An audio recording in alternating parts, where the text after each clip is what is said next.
Did you know there's a piece of poo over your right shoulder? I'm just I'm very much aware. Yeah. okay. There's It's very deliberately placed. Hey everyone, it's Logan with Dungeon Class. I'm here with Gonzo from Dungeon Class, and joined by our friends Fred with How to D&D and Wally with WallyDM.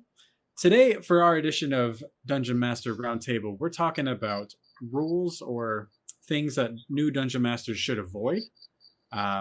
I'm excited to hear what you guys have to say.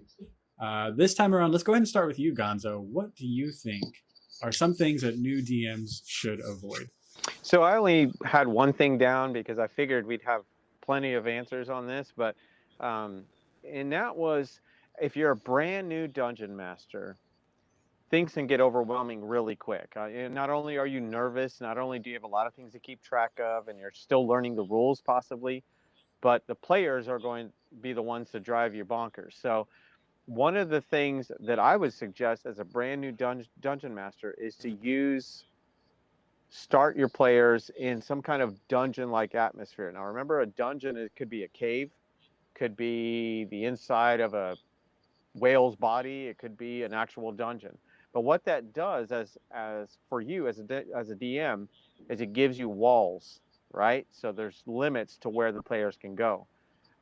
If you start in a city or in an open world, that can be pretty overwhelming fairly quick because not only do you have tons of NPCs that the players are going to want to be doing, but they'll also be wanting to buy things, to maybe gather information. There's a lot going on there that may be overwhelming, and it may not. It really depends on how much you've played the game, or if you're just starting off fresh, or if you played for years and you're going into the game. It may not be that bad, but I would suggest if you're really brand new, start off in a dungeon, or at least quickly get your players involved in a dungeon of some sort. They can go left, they can go right, they can open the door, they can check for traps, they can do those things. But it's kind of also where D&D started, and it just feels natural to be doing that anyway as a player, to be involved in a dungeon. So that would be my advice.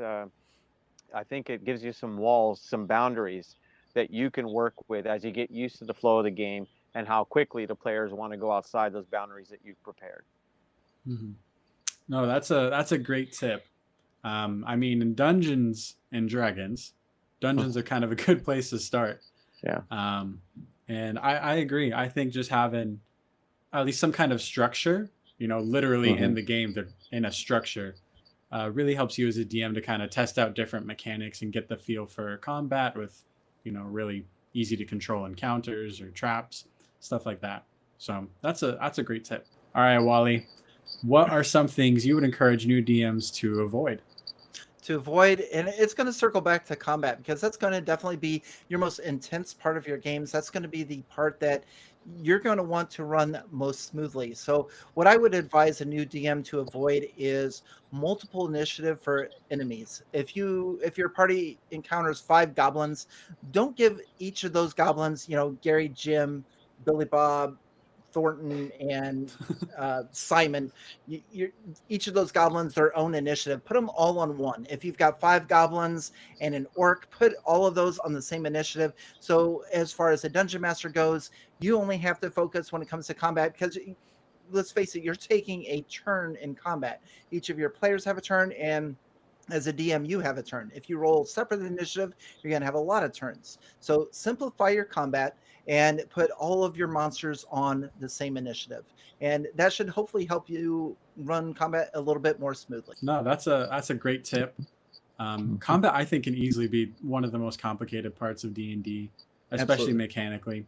Anything to help speed that process up and make it simpler for the DM and for the players, I think is a plus. So for me personally, one thing that I would encourage people to try to avoid as a new dungeon master would be try to avoid doing too much homebrew off the back, especially with rules. Um, as a new DM, I know I was really excited just to jump into playing. And my first time around, I wanted to try different things. And like, oh, I could do anything in D&D, so I want to try something crazy with this kind of monster and make up everything with the monster, or something crazy with this new world I wanted to make. And one thing that really helped me was actually stopping and taking time to go and read the player's handbook and go and read the dungeon master's guide, go and read the monster manual, and check through the resources that were already available that helped me to understand, well, first and foremost, the basics of the game. But also, you kind of can't break the rules and make your own rules if you don't know what the rules are to begin with. So it really helped me That's just true. kind of have a groundwork and a good structure to work with as I started wanting to homebrew. So new DMs, try to pull back on the reins and take a breath before you jump into all your homebrew, whether it's creations and the game content or the mechanics. And make sure you know your material first, because once you get that down, world's your oyster.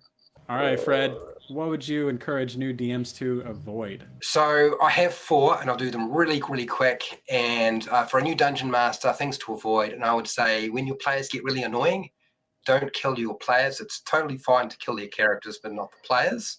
I know on this channel in particular, there does seem to be at times confusion between the players and the characters in terms of discussions. So I just wanted to point that out.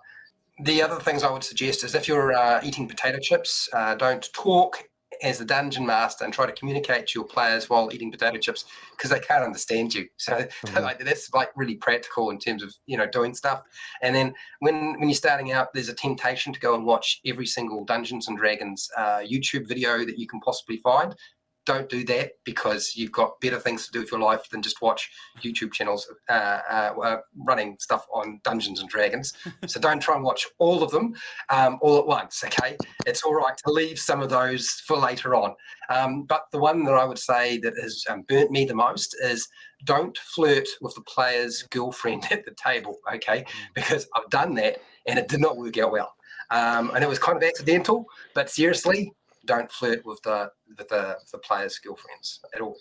So there you have it. Those are the tips that we would give you guys for things to avoid as a new DM. Let us know in the comments some things that you would avoid, or at least things you would encourage new DMs to avoid, whether that's from real life experience or just things that someone should definitely never ever do. Thanks again to Fred and Wally for joining us. Until next time, class dismissed.